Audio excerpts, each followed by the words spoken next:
Yep, you know what it is, your boy DJ Infamous. Talk to me, nah, smoke with me. I'm here with my partner, my co-host, my brother, my light-skinned Negro. The Wolf of Weed Street, baby. Episode 7, back at it. What's up, baby? Hey, we back, episode 7. We back. I see you got your Smoke With Me merch on. I got the t-shirt on, I got the hat on. You can hit the website. You feel me? Listen, Smoke With Me tees, snapback hats. We about to drop them. You know what I'm saying? You giving them exclusive right now.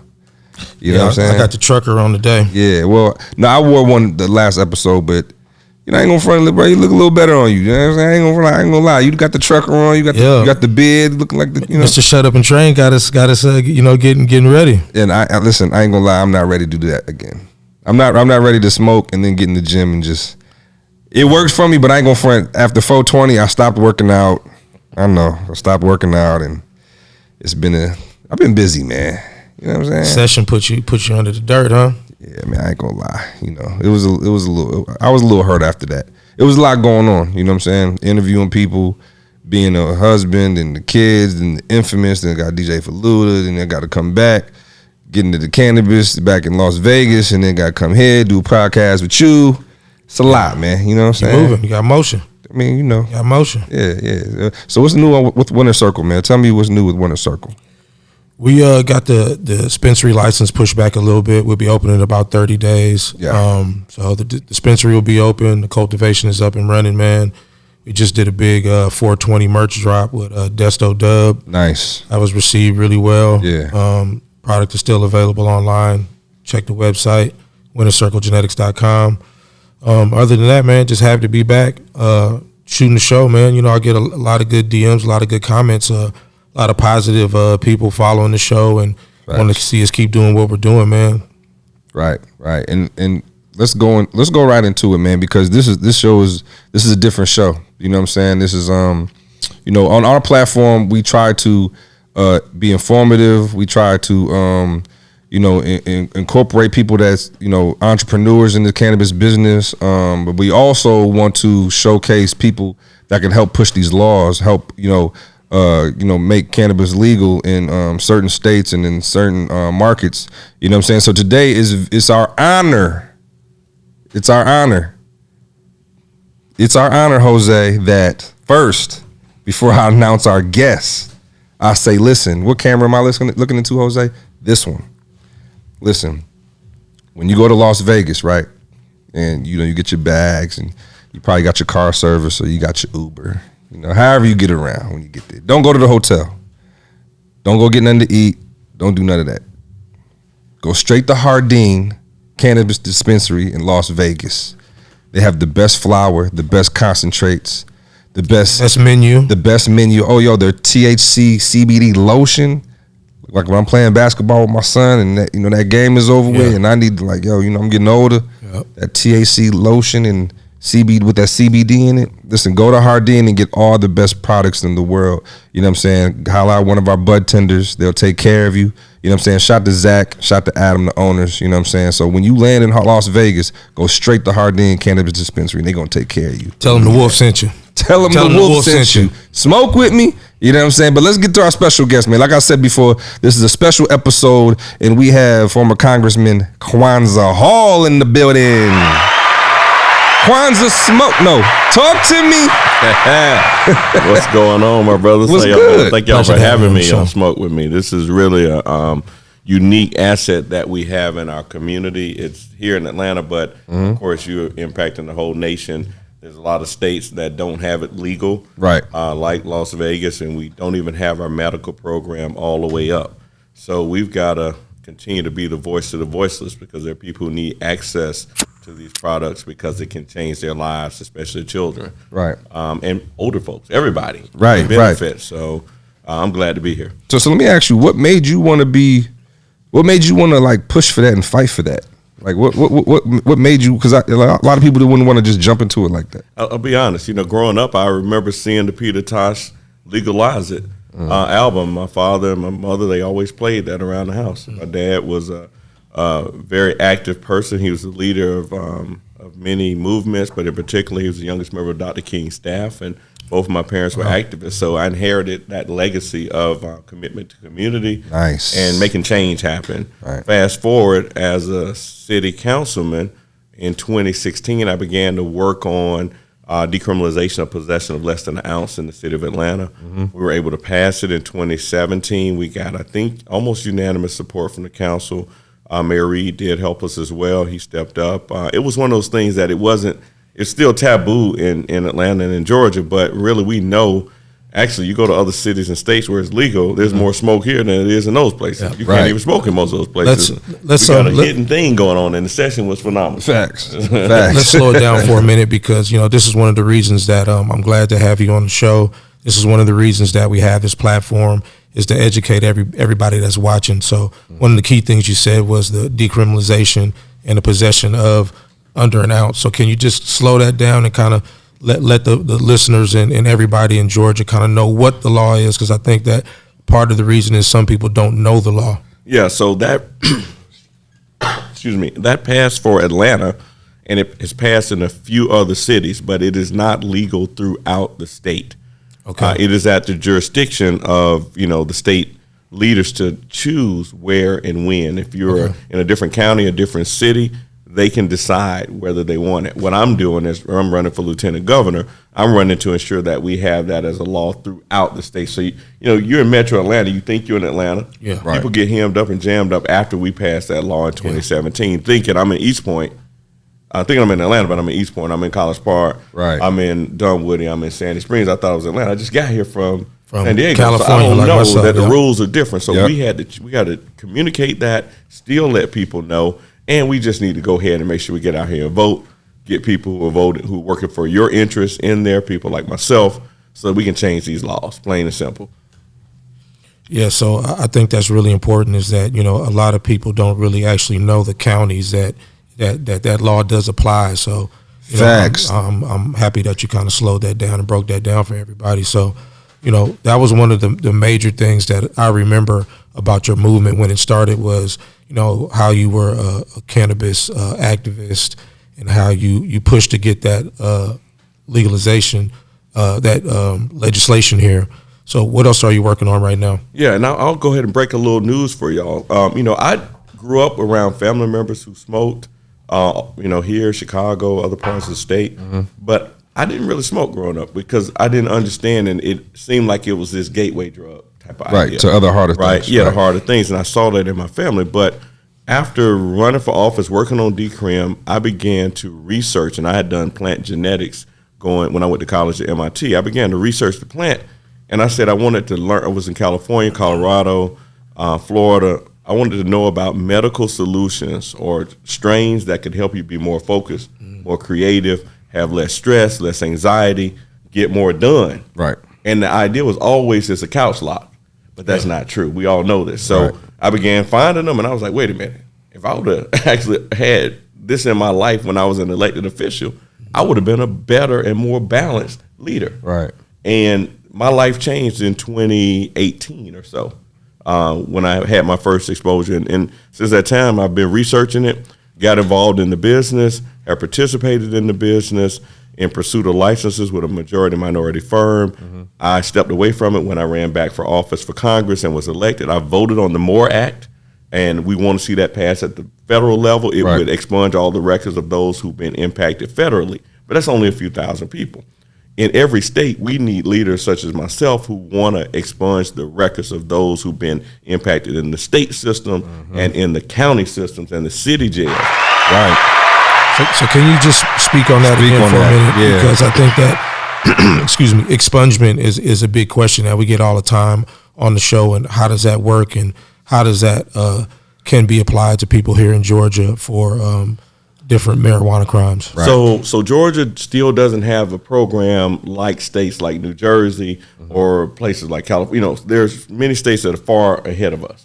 We've got to adjust our laws to make it where some of these things that were illegal on the books years ago, now they're struck from your record completely. It's almost easier to get your gun rights back than to get the marijuana charges off of your head. So, so we got to change that, but we need leaders in there who know how to do it. And that's why I'm running for lieutenant governor. I want to change these laws. It's about 3 million people in jails around the country or who have been impacted, who don't have all the rights to participate in the regular society, and definitely don't have a right to participate in this economy that has been impacted so significantly by the change in the laws that we're seeing men and women who don't look like us who are making billions. And we see people who look like us who are in jail right now locked up, and still trying to figure out, I was an entrepreneur before it was legal. How can I get in the game? And my family for 2 generations have been impacted by it. Right. You know what I'm saying? So I'm glad you said that. So, you know, that strikes a key point with me because I know you work a lot with social equity. You know, my company, we operate in California. We have operate under a social equity distro license.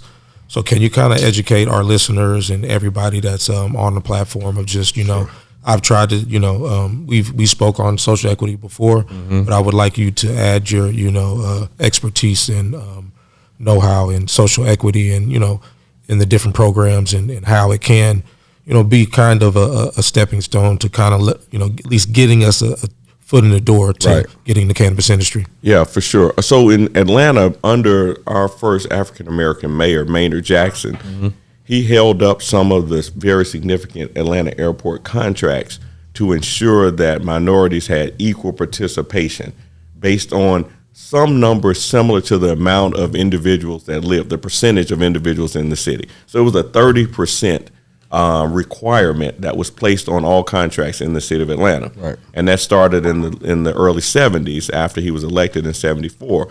And that idea has spread throughout the country to cities that saw mayors and other elected officials in counties and school boards adopt those programs. Well, the social equity program for cannabis is based on that idea.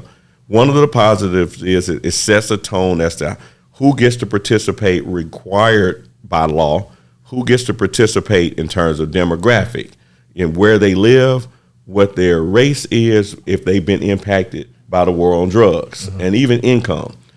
The downside is sometimes it's in California, as y'all saw, it was based on zip code. And it still ended up being a lot of the brothers and sisters who were in jail who came out were not able to participate.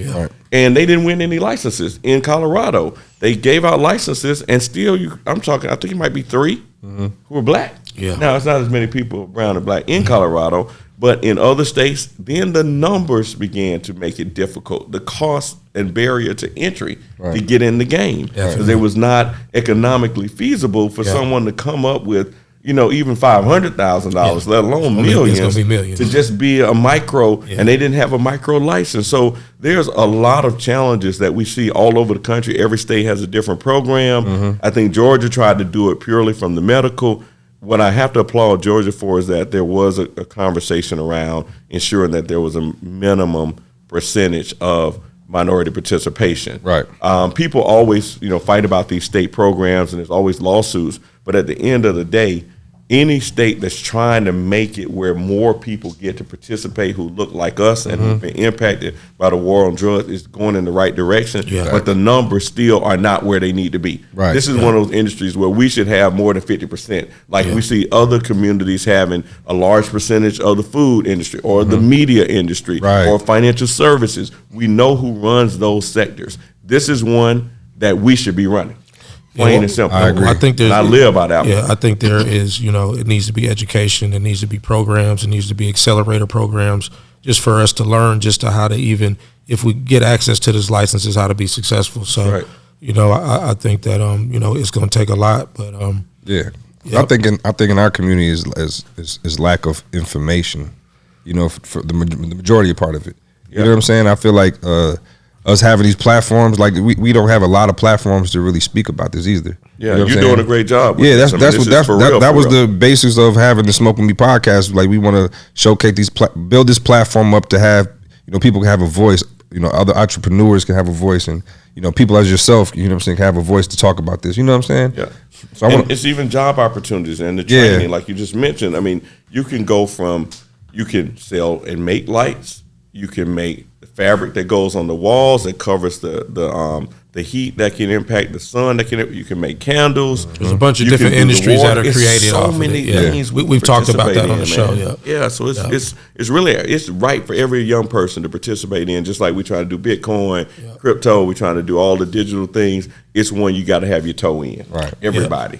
Definitely. I think that especially for Atlanta and for the tax income that's going to generate for the city and just the jobs. I mean, you got so many, smart young kids in college here that, we can use in engineering and create, fintech and Canatech programs that, Georgia's a hotbed for talent, and cannabis needs to start coming here. That's right. That's right. How important is making Georgia a legal state to you?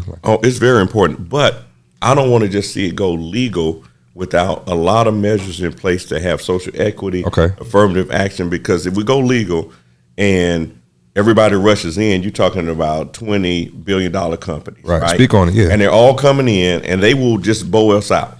It needs to be guaranteed that at different levels of participation, many people can play. You can. So how do you feel about, is that New York or New Jersey who's implemented that program for the first couple licenses is all going to be social equity? So I was pursuing some licenses up there, and then I stepped away, and now I'm not in the business. But Jersey was really going in the absolute right direction. They've done some good things. The downside with their program up until just now is they gave out licenses, but nobody looked like us as well. Right. Yeah. Social equity ended up going to women who were of diverse backgrounds, meaning more like Indian, but it wasn't black people in jail in Newark. You know what I'm saying? So that's still the part that we've got to change. We got to be in the game. And some of our brothers and sisters who are in, other sectors and doing really well, we need y'all to come pick up brothers and sisters who know a lot about this business and about this industry, and we're just entrepreneurs in advance, and merge together and let's be about this whole business because it's an opportunity for all of us. I agree. Yeah, because we one thing we stressed on this a couple episodes ago was that you don't have to just partake in cannabis to get in the business. It could be like when me and Wolf was talking about, there's so many opportunities in this, so as far as marketing, growing, distribution, stuff like that. There's other ways to get in it, and it's so and it's crazy that it's just not, the information is just not out there like that. Packaging. I mean, like even though there's a lot of bootleg packaging too, but it's still a market for the business. You know what I'm saying? And it's crazy how that information is just not out there. So that's why I'm glad we also had you on too, so we can shed light to some of this. Yeah, I mean, we need creatives. I mean, the cannabis industry needs creatives to work with not just the packaging but the content and the visuals and all that. Like Kwanza just said, this is big business. It's, $20-100 million companies that are going to come here that are going to try to scoop up these licenses. So we need to be included in that. Most definitely. And you go out to the other states, they got all kinds of brands galore.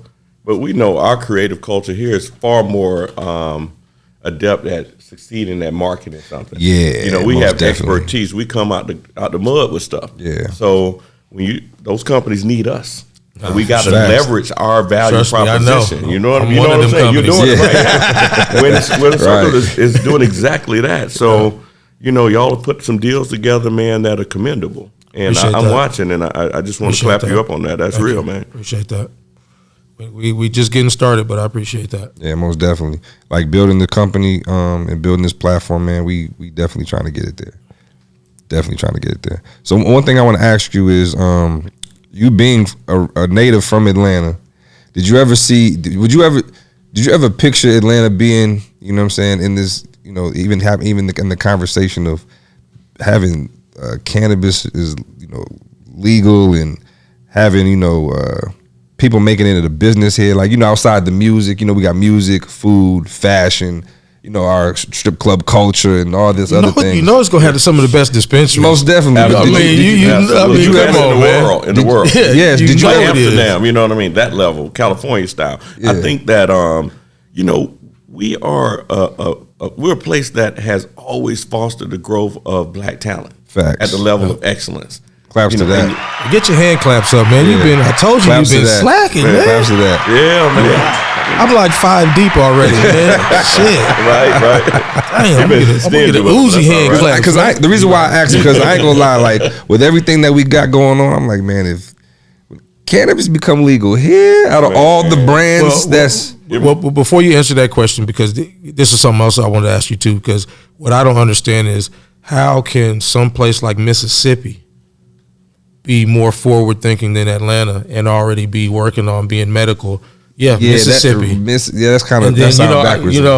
So it's like, how can Mississippi? And I know you're in politics, and this is Georgia has always been about making money, business, right? Yeah. You know what I mean? Right. So I just don't understand how they can't wrap their heads around how Mississippi can be ahead of us as far as legalization and even just medical. Yeah, well, I mean, I think the state and all the leaders, Democrats and Republican, have done a decent job of trying to get it off the dime and get it moving. Mm-hmm. But then there ended up being lawsuits, so that caused it to be stalled further. Right. And I think what we really want to see is have this thing start happening, because when it happens here, then people will understand. A lot of folks are fighting because they don't understand, and then there's another group that's fighting about the money.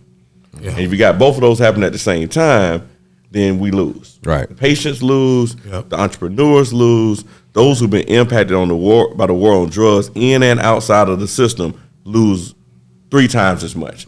That's what we got to change, and the sooner we do that, the sooner our folks get right. And so I'm fighting for that, man. And I just believe that you're giving a voice not only to me but to so many other people who need to be out here, and the stories need to be told. You're educating, you're informing, you're entertaining at the same time, because this is entertainment now. What we're talking about, because our friends sitting back, some of them talking right now, and like, man, this shit is real time, right? And getting the information, because even just hearing you talk, there's certain things that I didn't know. You know what I'm saying? Yeah. Information is everything. And that's one thing I want to stress to everybody watching. Information is key to everything. I don't care what you do. I just wanted to say that. Claps. Hold on, man. Hold on. You don't give himself claps. I don't get my clap. Nah, you got yo, bro. Hold on, bro. We talk about this later, I guess, man. Is you my co-host? I'm gonna have to get on the clap. Is you my co-host? Is you my co-host? Yeah. Claps. I got you, baby. I got you. All love.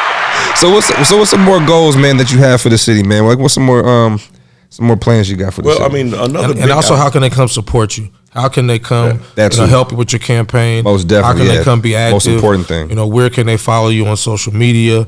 I mean, you're already here on one of the hottest podcasts right now, representing yourself. So, I mean, what can the people do?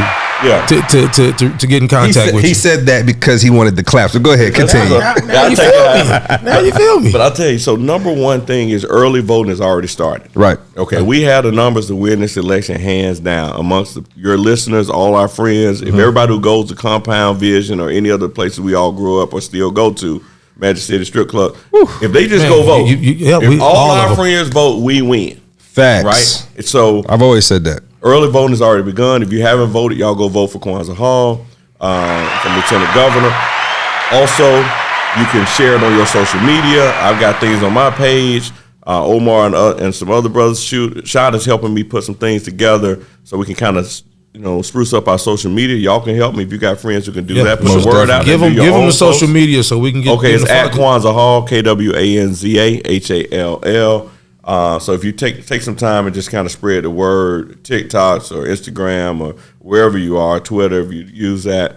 And then I think it's also just kind of word of mouth. You know, if we all just put the word, you know how sometimes things travel? Make it organic. And it's not even on the internet. Sometimes the internet makes it travel, but sometimes we really want to know something. The word moves. Right. That's what I need y'all to do. Put it out there. This is the one for us, and the things are going to change. The kind of things I want to do are not just around decrim and legal and expungement, but also job creation. Right. There's no better place for a black business than this state. That's the biggest part to me is, in addition to the decriminalization, everything else that you're pushing on your platform is that I know how many jobs it can bring to Georgia. Yeah. You know what I mean? And there's so many 100,000 companies though. So there's so many talented people in Georgia, so many creative people that we will really get to put our twist on the cannabis industry and really show them what the South has to offer. And think about how many people y'all are hiring right now. Right. There's 4 or 5 people working in here today. Mm-hmm. Everybody is doing their own creative thing right now,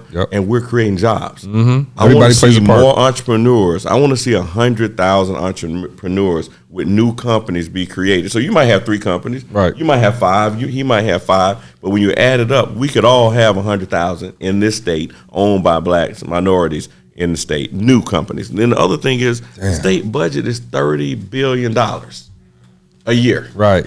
Less than 2% goes to people of color and women. So that means less than 1% goes to black people. Right, that's out crazy. Out of $30 billion. What do we want to do? We want to diversify that. The same kind of, you can sell lights, you can sell marketing services, you can sell security. You can be security service. Cleaning services, you can sell toilet paper, pencils, pens. They might spend a couple $1 million on pencils. I mean, so we should be in that economy too. Yep. We've seen what it's done for people in Atlanta, DeKalb County, Clayton, Fulton.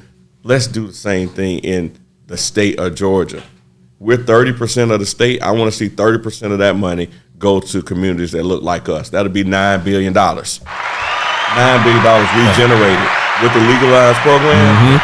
You can't stop Georgia. Right. Georgia be on fire. And then we got all the creative music industry. Unfortunately, what we heard today about here, Thug and everybody. But, you know, we're creating giants in so many sectors. And we got to embrace what we're doing, y'all. And we got to love each other and lift each other up and make sure that we're kind of checking all the boxes to protect ourselves, too. Right. I mean, I think that was the basis of Atlanta in the early days. Like, we always all support each other, especially in the music business. Like, the labels, the artists, we all supported each other, you know, from the days with LaFace, the crunk era to, you know what I'm saying? And we just all supported. That's right. And I think we need to, I think in the city, we need to get more of that back. Yeah, we're missing a little bit on it. We're missing a little bit on it. People doing independent and kind of like solos or little cliques, but we need to break down the clique thing and say, look, we all one. And if we move as one, we can touch every state. Facts. Every country, because we got friends connected. Facts. And then we can like have the connect. Like Atlanta is like really a connect city, but Melting we don't pot. all honor the general idea of doing business square. Right. You understand what I'm saying? Some people not doing square business, and that makes everybody look bad in the chain, and we can't break the chain because we all really just want to eat. So let's help each other eat. Facts. And don't burn nobody. You know what I'm saying? Enough money out here for everybody, man. Claps to that. Claps to that. Now, Kwanza, I want to, since you are native in Atlanta, I just want to ask you a couple questions. This is ain't got nothing to do with politics, no nothing. This is just, you know, I just want to know. All right, you from Atlanta. What's your favorite restaurant? Man. Either when you was younger, it was coming a beautiful restaurant because we'd be out till like 4 or 5 in the morning, and that's where we would stop. Beautiful's not 24 hours anymore. I wanted to bring Atlanta back to 24 when I was growing up. You remember? If you do on it, speak on it. Speak on it. For real, 24-hour city. That we had more nightlife, more strip clubs, more convention business than we see today. Yes. Okay. But right now, we had it all over the city. We had 24-hour on Martin Luther King, on Campbellton Road, on Candler Road. So everybody didn't just go to Buckhead. Yeah. Every neighborhood had its own economy. They own you thing. didn't want to just ride all the way back over town. You just kind of go hang out with your own folks. And that kind of kept it safer, too. Now, everybody has to be in the same part of town. Right. That makes it where the whole world comes to Buckhead and Lennox every day. From all over America, you know. I didn't even look at it like Mississippi but that makes all the sense in the world. You can't got the Greenbrier. Right. South DeKalb Mall. It was just as good. The women were just as pretty. Actually better sometimes than Lennox. Damn. So, you know, we got to bring that back, but that's on us to do. You on point with that. Right? Now that I'm thinking about it, I'm like, dang, you know, in different neighborhoods, it was like off camera, it'd be like 3 or 4 clubs over there. Well, they wouldn't go into Buckhead to go party. They wouldn't. Yeah, and it's like, okay, so speaking of clubs, what was your favorite club? 112 was the best in America. Off Cheshire Bridge or Peachtree? No, the one off of Piedmont, where the Kroger is. That was the original 112. Before Cheshire Bridge? Yeah, before that. Yeah, we shut that one down. Then we moved to Cheshire Bridge. I'm from Michigan. That was the one. I mean, that one right there was like unbelievable. All right, let me ask you one more. But I got to give Compound and Vision. I mean, Alex. Visions was my all-time Kaya favorite. I didn't get to Kaya. I didn't get in yet. Vision was my all-time. Visions is on my list, man. Okay, for me it goes Visions, Velvet Room, Compound. Velvet was there too. Yeah. I mean, each had its own Moment. moment of Yeah, it had a flavor. moment. I give them all credit. Yeah. And but AG has done a phenomenal thing of having a run, so I give him Shout respect. to AG, man. Yeah, I got to give him a shout. But worked for him for a long time. A lot of in Atlanta, a lot happens in our strip clubs, and sometimes we see more women going there, right, with their friends. Yeah. Than you even see guys some nights. Yeah. So it's not favorite like Atlanta strip club. Yeah. When I first got to Atlanta, it was like that. So I had 3 in my district: Magic, Cheetah, and Goosebumps. And Stilettos was in my district, so they were all my friends. But I say, between Cheetah and Magic, those are my main spots. Cheetah for that was my next a lot of business. Yeah, I beat you to it. Oh yeah, Cheetah for the business. You gonna give me my hand claps? Yeah, for sure. Cheetah for the business, and then what was the other one you said? And Magic. Oh, Magic, yeah. Magic. What year Magic though? Like what year? The whole time. I mean, back to what about Body Tap? What about Body Tap? Body Tap. I mean, and I used to stay down the street. Nicky's, Little Nicky's, Gentleman's Club. That era with Michael Childs, that period was also a phenomenal period. We had probably 20 strip clubs in Atlanta. Yeah, it was unbelievable. And I'm not like condoning or like trying to say that's the only end all to be all, but it is a phenomenon that we have here in the part of the culture. Yeah, that you don't have in other places. And it's amazing how many people participate who you wouldn't think, and how much gets done in strip clubs in Atlanta. A lot. Like when I first sophisticated business deals happen. Yeah, when I first got down here, I was seeing people go on dates to the strip club, and for a minute I used to be like, the chick and the dude going on a date to the strip club. Then I walk in the strip club, they got the crab legs, they got the steak, they like the chef. We known for having good chefs in our strip clubs. So then you got the $10 dance, and it's like, baby, you want to dance? You know what I'm saying? Like it was like a complete package. It's crazy. Movie. That was a moment. Maybe that was just something that was different for me, coming from Michigan. Another world. You feel me? Yeah, but nah, man. Listen, we greatly appreciate you having you on. It was important that you gave this information because again, our platform is not just about using cannabis, but it's also about the business. It's all about people knowing about the laws, knowing about the opportunities and stuff like that. You know what I'm saying? I feel like that's lost, and we definitely wanted to bring that to light. Yeah, no, I appreciate y'all for what you're doing, man. This is real leadership. It's underground, but we got to kind of lift it up, get more people hearing about what y'all talking about, and even get more of the elected officials hearing what y'all saying, because once they get it, light bulbs go off and the rules start changing in our favor. You'd be surprised who's actually a supporter. It's not always Democrats. It's not always urban people. We got a lot of fans. Facts. They with us. We just got to make the movement happen in Georgia. Yeah, I think I want to thank you for coming on first. I think you are helping to kind of get this stigma off of cannabis. Everywhere else, cannabis is big business. Yeah. We've said this on multiple episodes about the different jobs that are created by bringing legal cannabis to a state. And I just wanted to highlight, I think that, seeing you in person, talking to you in person, I can tell you're a real brother, man. You're really behind this. Facts. Anything you need from us, from the platform, I'm with you. I've seen you doing your thing for a while now. Let the people know what platforms they can follow you on, how they can vote. I think that's the other important thing. Besides just this show, is that, we want you guys to go out and vote. Yeah. It's important that you go out and vote. So please let them know where they can vote. How they have to register to vote, or whatever whatever excuses they might have. Right. Let them know so they don't have no excuses. No excuse. Right. They seen it on the Smoke With Me podcast. They seen it on YouTube. There's no reason for them. They seen it on our IG for them to say they couldn't go vote. Facts. So let them know. The floor is yours, and just let them know. So early voting's already begun, so I need everybody to get out there. You can go to my voter page to find out exactly where you can early vote. It's usually about 9 to 6 or so every day, and it's up till the 20th of May, and then the full election day is on the 24th. Just go ahead and get out the way while the lines are short. You don't have to be waiting. Right. Probably nobody. Where's the voter page that you just MyVoterPage.com. Okay. Yeah, on the internet. My social media is at Kwanza Hall on every platform, KwanzaHall. My number, if y'all want to text and be on my list, is 404-977-4444. 4359, 404-977-4359. Hold on, he doing the Mike Jones thing. Do that again, man. Give him the number again. He doing the old school Mike Jones. Give him the number, man. 404-977-4359. And yeah, y'all just reach out to me, man. I'm a real person. I'm accessible. I'm available. You never know why I might turn up. Most of the venues in Atlanta, I've supported them, try to help them stay in business. Right. And I believe in you guys. I want to support everybody in this room, the next generation of creators, entrepreneurs. If we're not backing one another, we won't be successful because people helped us get to where we are. So I'm just thankful, y'all. Thank you for having me. Kwanza Hall for Lieutenant Governor. Go ahead, vote. Take your friend with you. Spread it on your social media. And then we'll be in the general election. We'll probably have a runoff up through June and the general election in November. We win this, we change the state, we change the world, we change Atlanta. How do we do that? Get me elected, and we're going to make it legal here. And we're going to change the game. And with that being said, we out. Episode 7. Smoke With Me podcast. Smoke with me. And we out of here, baby. Let's get it.